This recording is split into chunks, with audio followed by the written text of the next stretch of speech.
Hadisə vaxtı hər kəs həmrəylik nümayiş etdirdi, xilasedicilərdən başqa sakinlərin çıxarılmasına, orada ictimai asayişi qorumaqla vəzifələndirilən polislər belə çalışırdılar. Növbəti süjetimizin qəhrəmanı 4 nəfərin yenidən həyata qayıtmasında böyük rolu olan Çavuş Şahin Qocayevdir. Onun bu hərəkəti təqdirə layiqdir. Əməkdaşımız Nurlan Rafiqoğlu Şahinlə həmsöhbət olub.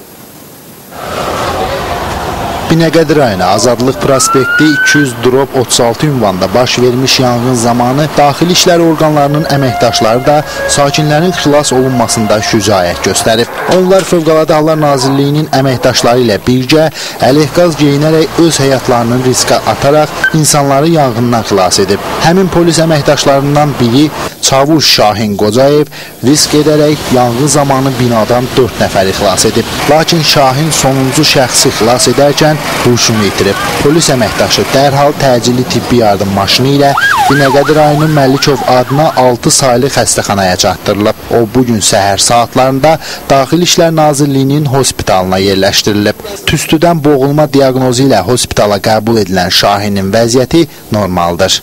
Biri yaşlı kişi idi, ikisi orta yaşlı idi, axırıncı xilas edildim, tələbə idi. Deyilənə görə həmən tələbə ilə bir yerdə çatdırmışam xəstəxanaya. Vəziyyətiniz necə? Normaldır. Normaldır. Sağ olsun, rəhbərlik səviyyəsində, hamı maraqlanır, dövlət səviyyəsində. Sağ olsunlar, minnətdaram hamısına.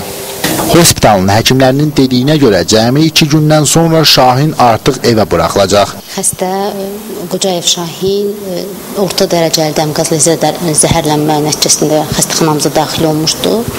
Hal-hazırda vəziyyəti stabildir. Həyati təhlükəli vəziyyət yoxdur.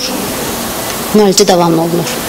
Ümid edək ki, polis nəfəri Şahin Qocayev tezliklə sağlamlığına qovuşacaq və yenidən daxili işlər orqanlarına qayıdaraq ictimai asayişin keşiyində dayanacaq.